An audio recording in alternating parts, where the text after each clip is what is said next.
My name is Dr. Kevin Pecca. I wanted to make a podcast that exposes people to the true miracles of life and health.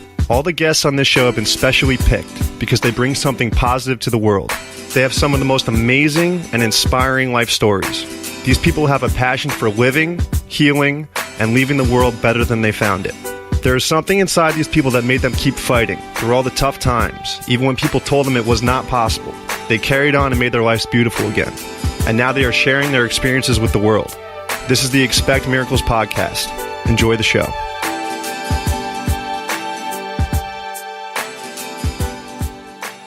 Upper Cervical Chiropractic is resolving issues of tinnitus, headaches, multiple sclerosis, brain fog, coordination, vertigo, sinus problems, high blood pressure, and gastrointestinal issues.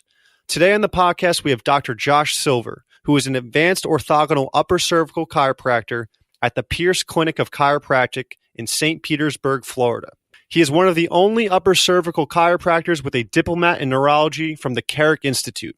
Dr. Silver has a brilliant mind, and today on the podcast, he will be breaking down the neurology behind the Atlas adjustment. Please welcome Dr. Josh Silver. So, Josh, where are you from? I'm from LA. I grew up in Los Angeles. My mom was a physical therapist. She was kind of doing primitive manipulations on me when I was about 5 years old, and she was teaching me to do them on her when I was about 6 years old. So I've been doing chiropractic a long time. So I went to college to do physical therapy. That was the idea. And I started doing PT as a patient for a cervical problem I had. I did a back handspring onto my head when I was about 12 and damaged my neck. And just the practice of physical therapy was so boring to me. It was just some counting to 10 on different exercises. So I got a random call from Dr. Sweet, a chiropractor in Petaluma, offering free screenings. I said, I don't know what chiropractic is, but I like free, so I'll show up. How old are you at this point? I'm 29 now. No, but like... I was 20 when this happened. You were 20? Okay. Yeah. And I showed up to the office. They gave me their elevator light bulb speech. It was like all these light bulbs went off in my head. I said, man, that sounds awesome. I want to get my neck fixed. Dad said, you're not becoming a chiropractor. I'm never going to let anybody. So the only way to get adjusted is to go to school then. So I went to chiropractic school. What were you dealing with up until this point in your life, symptom-wise? I mean, lots of headaches. Like every day from the age of 12 until about 24. They're tension headaches. They're 3 out of 10. Dad thought it was a Tylenol deficiency, so he just kept giving me more Tylenol, hoping to go away. Yeah. But you have headaches so often that you think headaches are normal. You think that that's just part of the human condition. Everybody has headaches all the time. You don't really know what it's like without them. You just accept it as normal. What was your first chiropractic experience like? Was it straight to upper cervical, or did you kind of dabble around because you were new to the field? When I was finishing up college, I interned for a full spine doc in Santa Rosa, and she was great. She was the first graduating class out of Life West ever. She was great, and she manipulated me, and I had better range of motion. I had more energy. I still had headaches, and it wasn't really something I associated as a chiropractic issue. Yeah. But I had more range of motion, and it was a neat experience in body work. So I went to chiropractic school not even knowing, I had no idea upper cervical start even existed when I got to chiropractic school. You know, I wanted to do everything. I wanted to do ART, I wanted to do Gonstead, I wanted to do ACTA, and this upperclassman, it's all about the Atlas, and an act of defiance to her.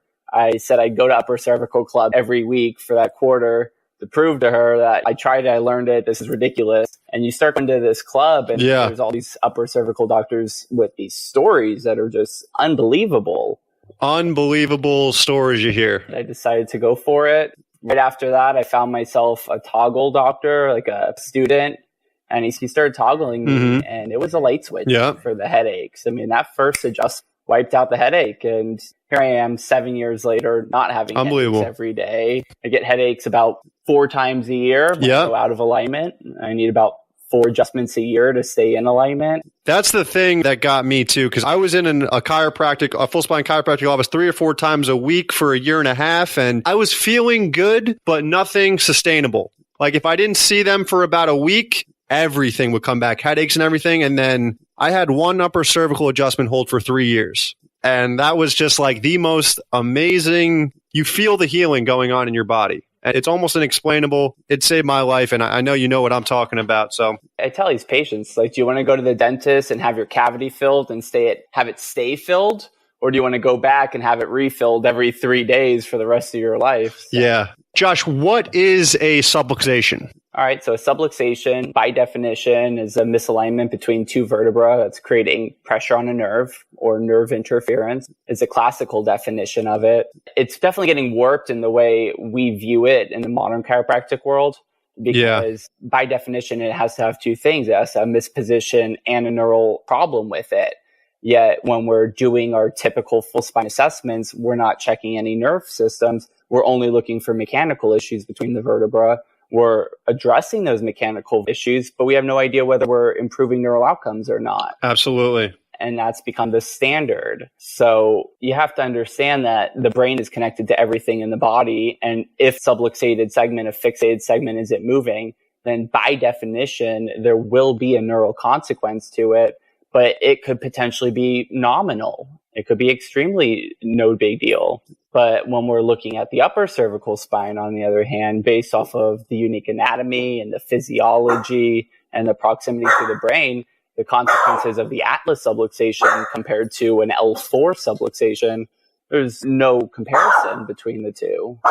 So that's why I really choose upper cervical as the way to go. Is I fear that the atlas subluxation is probably the most menacing to humankind when compared to the others, if not responsible for a lot of the others occurring in the first place. So what is the significance about the atlas that, I mean, obviously there's so much neurology up there, but in your opinion, why is the atlas so important, and why is it so important that it's in alignment, and what happens when it goes out of alignment? Again, hours of discussion there, but you got to, number one, the atlas is the throne to the skull, the brain, the head, all of it rests upon the atlas. And our brain is our entire world to us. Okay. Our entire sensory system, our motor system, everything is designed to protect the head and the skull because you're living in your brain. Everything we experience happens through our eyes, right in the cortex.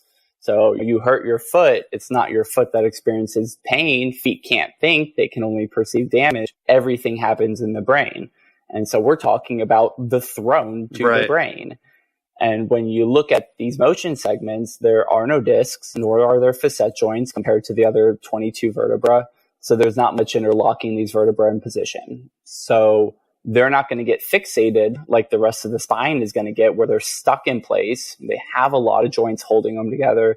These have less joints, so they're going to slip out of position. Absolutely. And not to mention, it's those 2 ounce, the atlas and axis are supporting your head, which is technically like a bowling ball, 10 to 13 pounds, and they weigh a couple ounces. If not 1 ounce holding 12 pounds, is what I say. So I like going to museums. You look at like the Natural History Museum, you see all these skeletons. And if you look around, all species have a unique upper cervical joint complex compared to the other vertebrae. I mean, you see this in dinosaurs, how far back it goes. And so this area is more vulnerable because it lacks the stability of their vertebra. And based off of the fact that you've got nerve tissue, brainstem tissue, cerebellar tissue, less than an inch north of it, it puts it in a good position for a lot of bad consequences to happen. And what's so amazing is that the consequences are going to be variable in every single person, because you have, according to our system in advanced orthogonal, there's millions of different patterns of misalignment. You need to understand that the nerves going through the atlas are microscopic, and there's millions upon millions of nerves going through it. And based on the type of subluxation and the type of pathology it makes and the type of nerves that it affects, everybody's going to have a unique symptomatic presentation regardless. And you can't completely base your care plans off symptoms. It's not just what upper cervical doctors know, not just what chiropractors know, but what the medical community is starting to catch on to, because there's so much mismatch between symptoms and diagnosis. Yeah. And we're finding out so much about the brain. Scientifically, it's being proven now. So you have a couple lectures out that are fascinating about tinnitus, like ear ringing being cured in people, headaches, just a lot of GI issues, brain fog. So what is it about? We can break down some of these things. So if somebody has ear ringing, How is that atlas affecting that, and can that cure it and make it go away? Sure. So number one, atlas treatment is neither a treatment nor a cure for any disease. Okay. Atlas chiropractic is only a treatment for atlas misalignments. And when the misalignment goes, a lot of the symptoms that could be caused by it are expected to improve too. Now, if a patient comes in with tinnitus, you need to say, yes, there are mechanisms where the atlas could be causing it, or there could be a busted eardrum, or there could be age. Right, very true. So if they're 90 years old and they have very whittled ossicles, and they're not going to expect improvement on that. But if they're a 20-something who can't hear, and there's no explanation why they've been checked by an ENT, then potentially it's an atlas issue. And right now, us upper cervical doctors are the only people in the field addressing it. So I did the CARIC program, the functional neurology for postgraduate chiropractors. That is so awesome. I'm working on the traumatic brain injury concussion course right now. And it definitely taught me a lot more about the nerve system. I think you might be the only link, I could be wrong, between functional neurology and upper cervical. Are you pretty much the only guy kind of doing both? As far as I know, there's a couple other guys that have done a few courses here or there, but that's very impressive. I got the Diploma, and I've been teaching upper cervical for the Advanced Orthogonal Institute for the last couple of years, all the neuro behind it. Yeah, that's great. We need somebody like that. That's great. So you can break down the consequences of the atlas misalignment into either structural or neurological. Okay, there will be neurological consequences under the structural components. But structurally, it can cause different effects on the brainstem. It can affect blood flow. It can affect drainage. It can affect cerebrospinal fluid. It can cause frank distraction or compression onto the nerves. And there's a lot of exciting stuff coming out on functional MRIs that we're able to really see these. Same thing with the cone beam scans. But yeah, that is amazing. The technology coming out. Beautiful, beautiful. Actually being able to see ossification in these transverse ligaments finally. Are you using the CBCT? We're trying to head that direction. There's no analysis protocol for orthogonal yet, so I have to invent it. Okay, yeah, you got your work cut out for you then. Big project, but we're working on it, and that's the future. Great. But what I'm more concerned about, and I think I specialize a little bit more in, is the feed forward pathways. And what you need to think about is that you got a river, and you have things downstream from the river that are feeding off that water supply. And if somebody builds a dam, things downstream from that river are going to whittle. And that's exactly how the nerve system works, is that the brain is receptor based. It feeds off of information given to it from our sensory organs, from our eyes, our ears, our nose. But proprioception is so incredibly important in the brain's sensory integration and building this world around us. And the atlas has more sensory receptors around it than any of the other vertebrae. We've proven that scientifically. We know that to be true. And the question is whatever is downstream of that is going to be affected in a misalignment through disafferentation, through wrong output. Okay. And that's basically everything down the river is that consequence. So that's disafferentation, everything going down the river, right? Mm-hmm. Away from out to the body, the tissues and the nerves and the cells and all that, right? And what we need to think about is the vestibular system of the brain's balance and coordination system, which is controlling how our eyes move, controls how the muscles in our spine move to keep us upright and balanced. Well, it is taking information from what we see. It's taking information from what our inner ears are depicting with their semicircular canals. But what's not highlighted enough is how much proprioceptive input it's getting from the atlas, from the cervical spine. And we know, again, in science that there's a tremendous perception, but nobody really knows what to do with it because we don't know if this muscle fires to this nerve or this one. It's such a general category. So is that vestibular nucleus? Is that more up towards the atlas? So right there in the brainstem? Yeah, well, vestibular nucleus is in the pons, which is right in the middle of the brainstem. Underneath the pons, you'll have the medulla, and that some say goes through the atlas. Some say sits right above the atlas. Mm-hmm. Right above the pons, you have the mesencephalon, and behind all of it, you have the cerebellum. And the atlas is very, very close proximity to all of these. So the vestibular nucleus is going to build this perception for us of what's going on in the world. Where are we in the world? How are we moving? How far we are away from things? Where's upright compared to sideline in respect to gravity? And it's going to be building this picture off of the combined input of those three, off of our ears, our eyes, and our neck. And when the neck is dysfunctioning, when we have an atlas that's slipped to the side, and these muscles are being stretched, and these are being shortened, and this joint's being compressed, and these joints are being opened, you're going to have more information firing out off of one side that's stretched, and you're going to have less information firing off of the shortened side. And you're going to end up getting this mismatch of information into the vestibular nuclei. I know I was supposed to keep it simple. I'm doing the best I can. No, yeah. So that can cause the dizziness and the not knowing where you are in space and the vertigo and everything. Exactly. So I've seen a lot of vertigo now that I've been in the field for 3 years. Mm-hmm. And vertigo is one of two things. It's either crystals in the ear, right, or it's cervical spine problems. Yeah. And almost every single patient that I've seen with vertigo has already been through the Epley's maneuver for the crystals in their ear. Sometimes it's very effective, but if that's not the diagnosis, they have no idea how to treat these. And I've seen vertigos improve in one correction multiple times now. It's amazing. But what's so interesting about this vestibular nucleus is once it gets confused from this mismatch of information, it can't control how we move the eyes as effectively. And when our eyes slip off a target, we end up seeing the world flash in front of us. And that's where you feel that moment of dizziness. That's that moment. Gotcha. You have that retinal slip happen. So that's very important. But what's also important is vestibular nucleus controls the muscles all the way down our spine for balance. Whereas if I tilt my head right, everything's going to tighten to keep me from falling over. My neck just influences every muscle in my spine. And so when this vestibular nucleus starts cranking incorrectly because it's having wrong information being fed to it, its output becomes aberrant. So we say garbage in, garbage out, to make a long story short. If it doesn't know what's really happening, it can't make the right decisions. And it starts firing muscles along the spine imbalanced, where they'll feel a tightness, a contracture right here in the thoracic, and they'll feel another one down here on that left lumbar.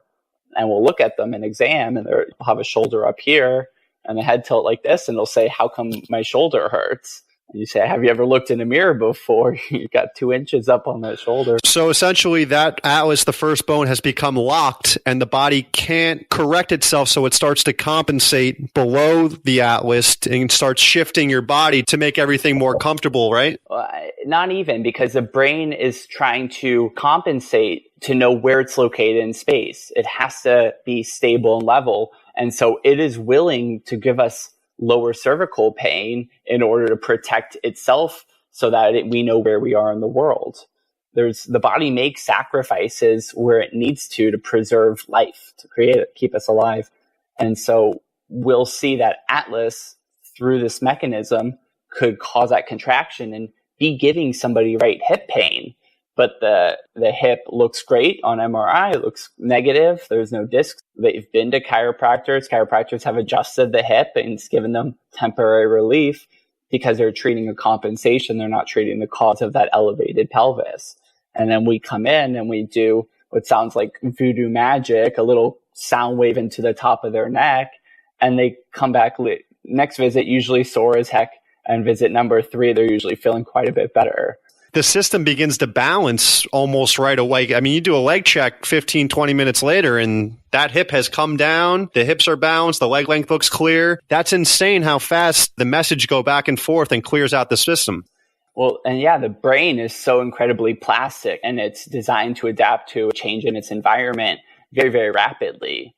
But I don't want us to keep thinking this old mechanical issue. The head is off center, so the body is going to try and contract to balance it and keep it upright. Mm-hmm. The body isn't going to try and balance the head. The brain is going to try and balance the head. And the only way it can do that is to imbalance the body. Right. So that's very important. That's so important because if we start really looking, where else does this vestibular nucleus fire? Well, we know the vestibular nucleus is diseased at this point. And again, anything downstream of that, now to a lesser effect, but still affected, could be affected by a vestibular nucleus. Definitely. We're walking water balloons, right? We're just big bags of blood moving through space. Yeah. And if I'm going to tilt my body like this, well, blood is going to drain towards the ground. And I don't want to lose that blood supply in the left side of my brain or I lose consciousness. So our body has very intelligently designed the vestibular system and the autonomic system to go hand in hand. The vestibular system is balanced to the autonomic system so that when my vestibular system knows I'm tilting this way, it knows to tell the autonomic system to shunt blood to the left side of my brain so that I don't pass out. So when we start having these autonomic concomitants from a vestibular issue, so fundamentally caused by an atlas misalignment issue, now we start opening our bodies up more to dysautonomias or problems where the autonomic system just isn't firing. You ever seen any cases of POTS in practice? Refresh my memory of POTS. So POTS is kind of like where they go from a sitting to standing position and they just start getting real dizzy.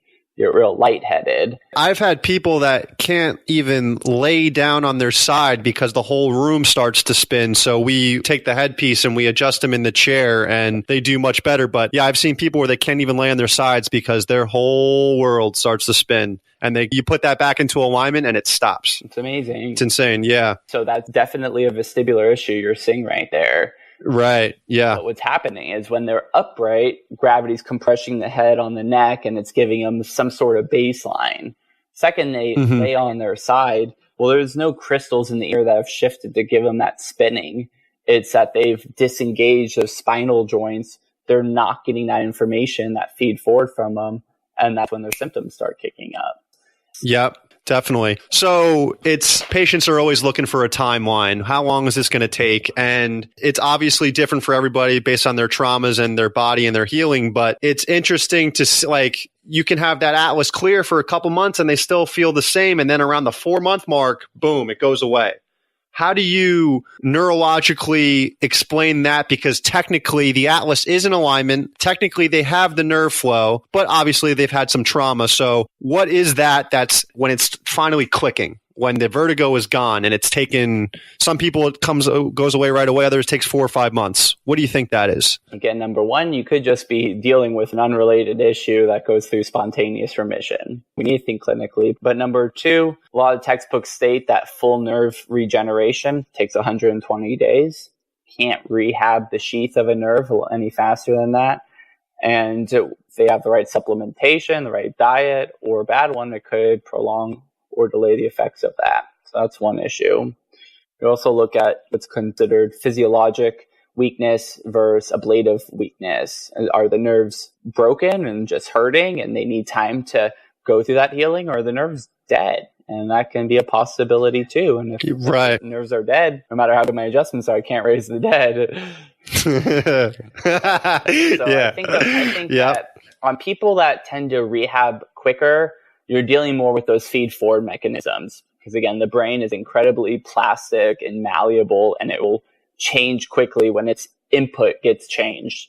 But on some of those slower healing patients, you need to understand that maybe there was more of a mechanical issue. Maybe there was a true dentate ligament pulling on the side of that nerve. That nerve was stretched out and its sheath broke down, and that nerve needed a little bit of time to mechanically repair itself. So that's more the difference I see. And to be honest, I see most patients steadily improving for about the first 1 to 4 to 5 months. And I tend to see patients plateau at around that point. Usually they're as good as they're going to get around month 4 to 6. Some upper cervical doctors say they'll continue to improve. They'll continue to heal. It's not what I found. But we can take them from an 8 to a 3 and keep them at a 3, and they'll be very thankful for that. Well, I definitely see that in patients, but I remember with my own situation around the 4-month mark, I was feeling really good. And around the 8-month mark, I was feeling even better. And it honestly took about 1.5 years for all my symptoms to dissipate. So yeah, I agree. You definitely see those patients plateau, but some of those people just do need that extra 4 or 5 months, and they do come around. Mm-hmm. And we need to face this reality that so many people walking into our office have been misaligned for 40 years. 50 years. Absolutely. We need to be time. I say, man, if I had a time machine, I could speed up my care plans. It'd be the best thing ever. But healing does take time. Definitely. All right. So we've also been taking care of stomach and gastrointestinal tract issues, and you kind of touched on it earlier, but why do people with some stomach issues and gastric issues, how does the upper cervical adjustment clear that up? Very good. Well, so again, we know that the vestibular nucleus is tied in with our autonomic system, and the vestibular nucleus is literally next door to that vagus motor neuron 10. And many people with these types of dizziness issues, what's the first thing they say when they get dizzy? Upset stomach. Okay. We got a system that's, let's say, excited a little bit too much, and it's going to have a little bit of spillover into the neighboring things it has. So if it starts spilling over into that dorsal motor nucleus of 10, the one that controls our gut, our heart, everything, that's going to actually become a little extra activated just by the proximity of the two. So we do know that that connection exists. However, we know there's another unique connection called the nucleus intermedius. So another brainstem nucleus. I believe this one's in the mesencephalon, or I'm sorry, the medulla. It's a little bit lower. But the nucleus intermedius is it is a direct relay from those upper cervical muscle spindles into the nucleus intermedius, and that feeds right into that vagus nerve again. And so we've measured that this pathway is about changing the output of the heart in relationship to head and neck movements. And that's what the medical literature says about this.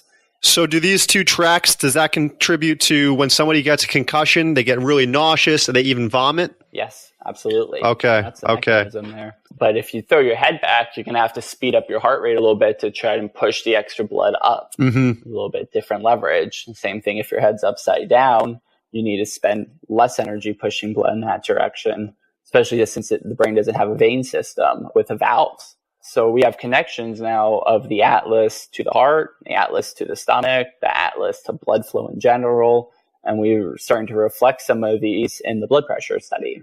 Absolutely. I was just about to bring that up. The blood pressure in the upper cervical research has come out, and what's that saying? Well, unbelievable research, but with a control group of 25 and a sample group of 25 under the NUCA technique, they saw an average of 17 over 11 point drop, systolic over diastolic, which is more effective than 2 blood pressure medications at once. And this is a non-pharmaceutical correction where one adjustment gave them 8 weeks of these results. And who knows how long those results would have gone on for. Now, Josh, what's your opinion on people on blood pressure medication? They get that upper cervical adjustment. Is that medication, because it's trying to drop the blood pressure, right? Is that messing things up even more, or? Well, yeah, there are consequences for every single type of medication, and they could be asymptomatic, it's still consequential, or not. So is the Atlas a treatment for blood pressure?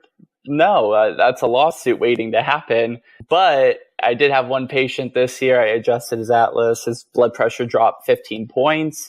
The guy did some research on beetroot powder and started taking that. He dropped 15 more points. He got off 2 medications, and his erectile dysfunction, which was being caused by the medications, cleared up. So I said I can add that to the repertoire of things we treat now at the clinic.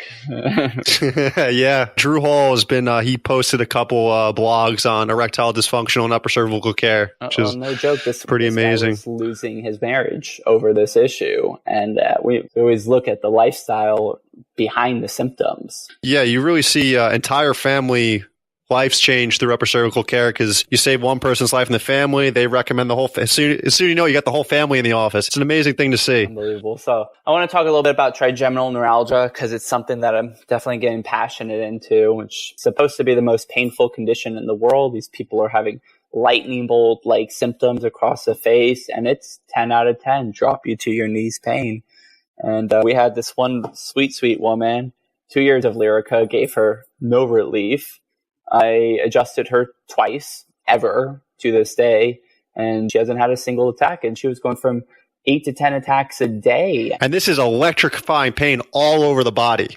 Like, it's unexplainable. And there really are not many treatments available within medicine. So, except for Lyrica, which is largely ineffective. Mm-hmm. So what's very important about the atlas is that there is one nucleus called the trigeminal cervical nucleus. We'll call it cranial nerve 5. And it lives within the pons of the brainstem, but it reaches all the way down through the medulla and into the top of the cervical cord, the cord that goes through C1, C2, C3. And it pretty much ends around C3. So this nucleus is going to be responsible for controlling head pain and face pain, and it's going to be responsible for motion of the jaw, the TMJ. But it is receiving input from our brain, from what we cortically want to do with our jaw. It's receiving input from the sensory branches of itself along the face. But what we're finding, and this is White and Punjabi, some of the top neurological researchers, is that this cord reaches all the way down into the cervical cord, and it's getting afferents, it's getting messages from the atlas, from C2, from C3. All of these are sending information into this nucleus. And many of the times under joint dysfunction, those are going to be nociception. It's going to be pain signals that's coming in. And the C1, C2, C3, they don't have any skin of their own. Okay.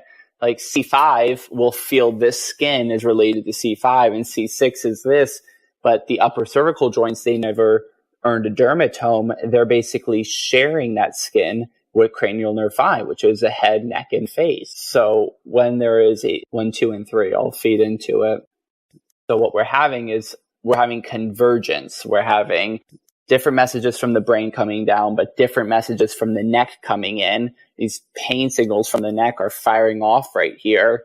And then this is telling the brain that there's head and face pain, but the brain is having trouble distinguishing where that's coming from. It could be coming from the jaw, it could be coming from the eyes, it could be coming from the neck. Whatever it is, the brain is just going to give you the sensation of pain. And these people will have this pain coming along. They'll go to the dentist. No TMJ issues. Some of these people will have all their teeth pulled because they think it's a teeth issue, and the pain is still there once all their teeth are removed.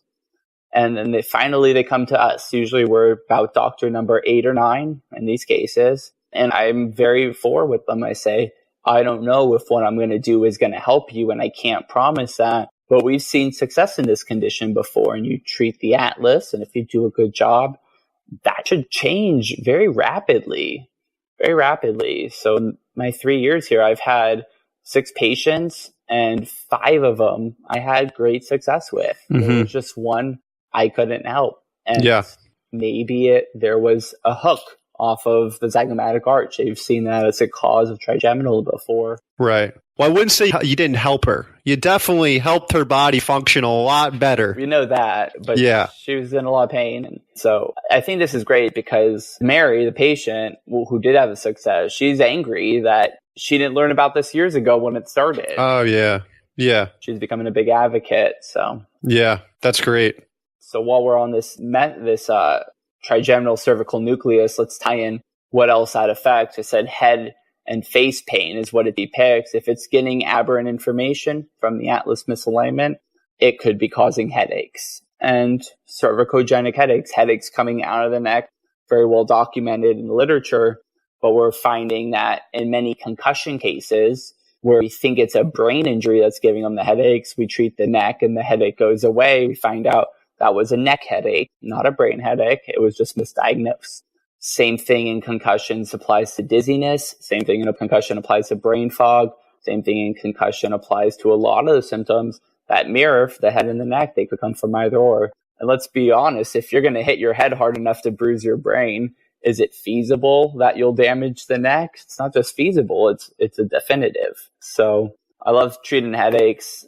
Migraines are a pretty similar mechanism. Sometimes there's actual frank compression of an artery, and that will give them a migraine. Sometimes there's a pulsation on the cord from turbulent flow because of the misalignment parameters. That could cause migraines. But we have a pretty great track record with headaches at the clinic. And the last part is if that trigeminal nucleus is responsible for moving the jaw and it has aberrant output because it's got garbage in, garbage out, it could give people TMJ. A lot of people suffer with TMJ. So that can be directly correlated with atlas misalignment. Yeah, I mean, we see a lot of TMJ cases here, and I get about 60% results just from atlas adjusting alone on TMJ. Some people, there could be a more serious pathology. There could be a slipped disc, there could be a torn ligament because they got punched in the face. But some people, what you got to think is that in the absence of trauma, when somebody never got punched in the face, their jaw just slowly started hurting on their own, or their hip just slowly started hurting on its own. Well, in those cases, that is a degenerative atlas condition that's slowly explaining in the absence of trauma. Definitely.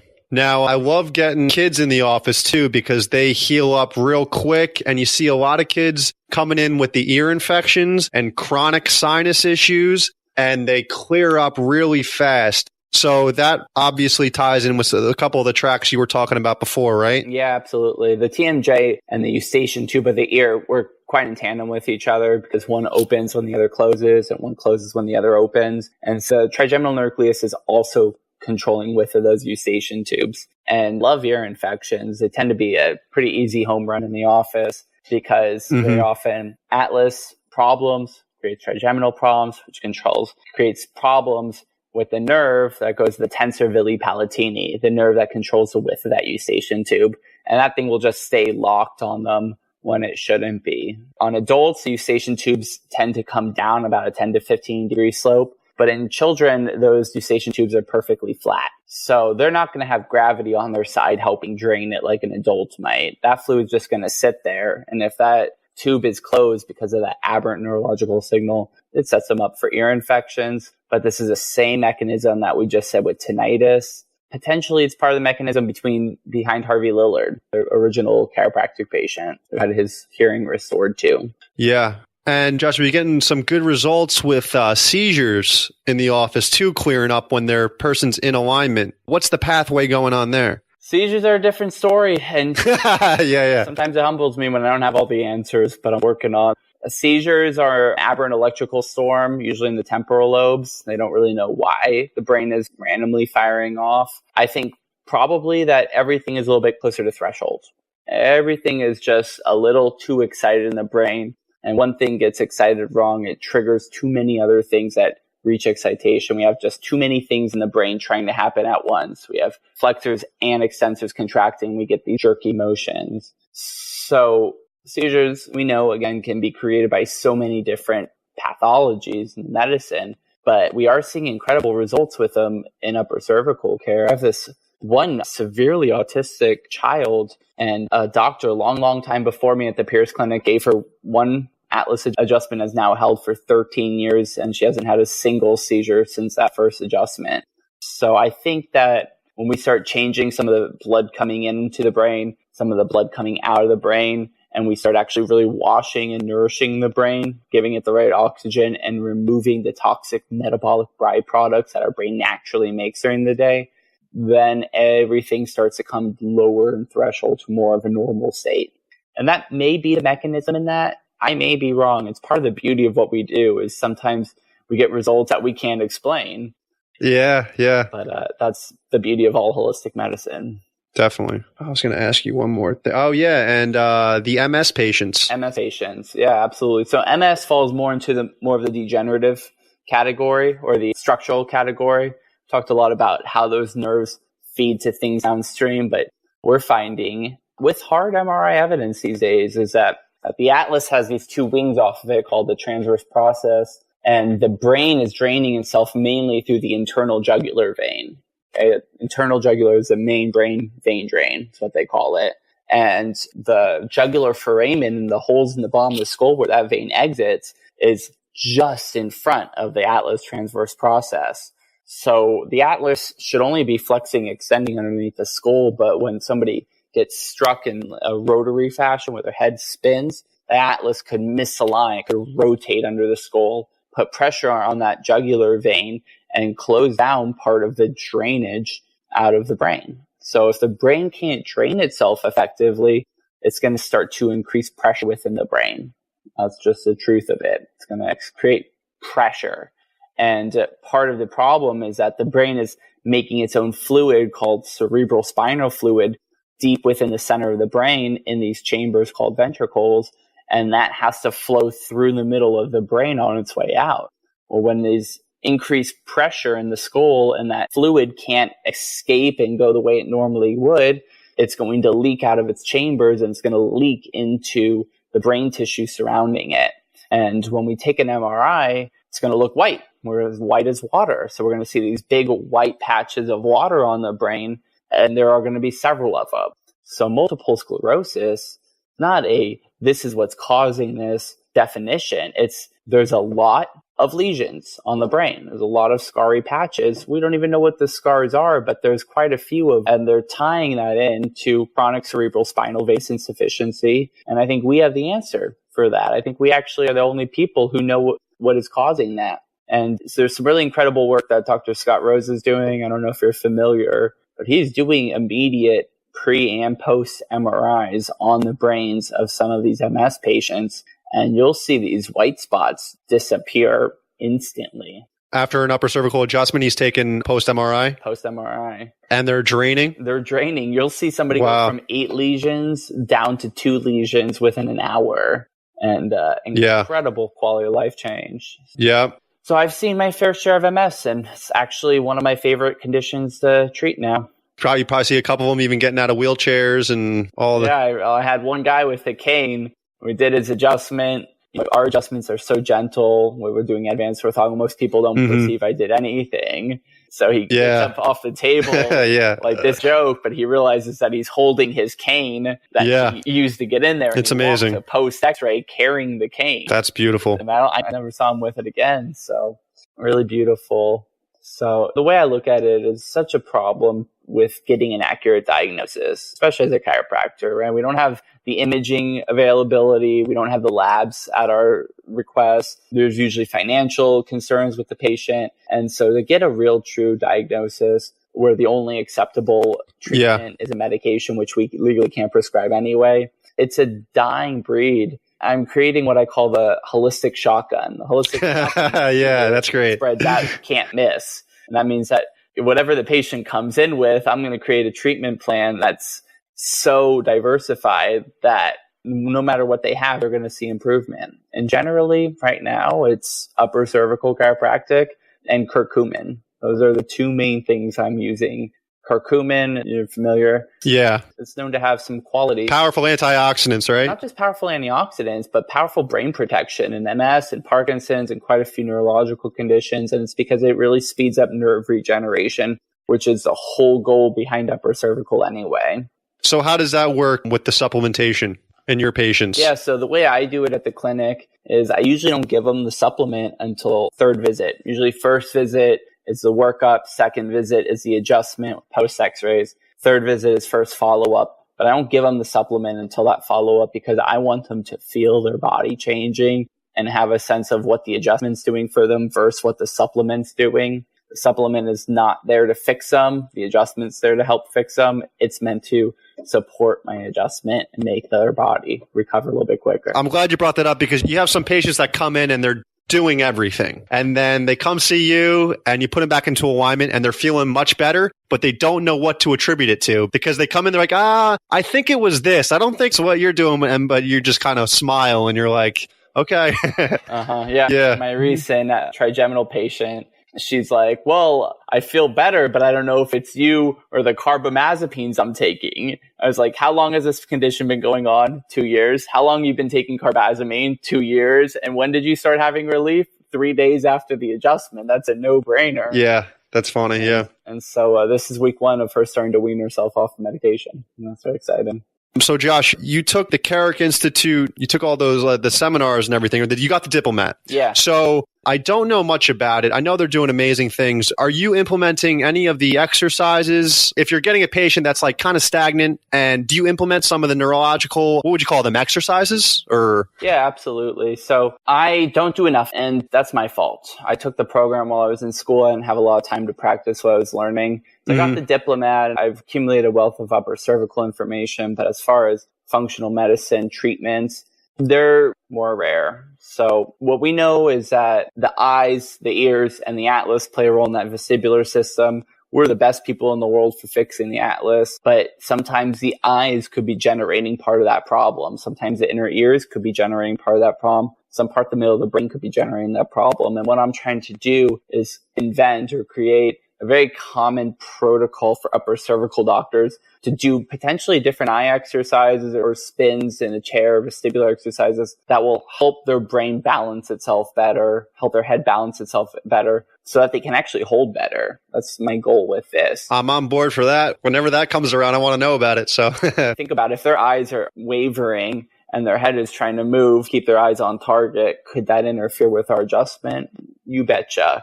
And could giving them a fixation exercise where they're focusing on a target and exercising, that could strengthen that system so they can actually neurologically, ocularly hold their head more stable. Yeah, they should hold better.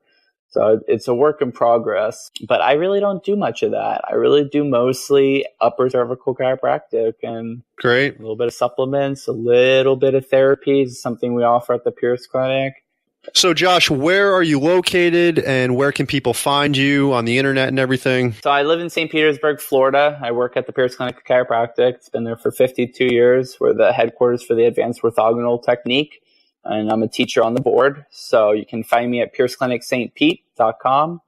Good place to find me for patients. I do love referrals, but I have a YouTube channel called UC Silver, and I think we're now at over 30,000 views on the channel.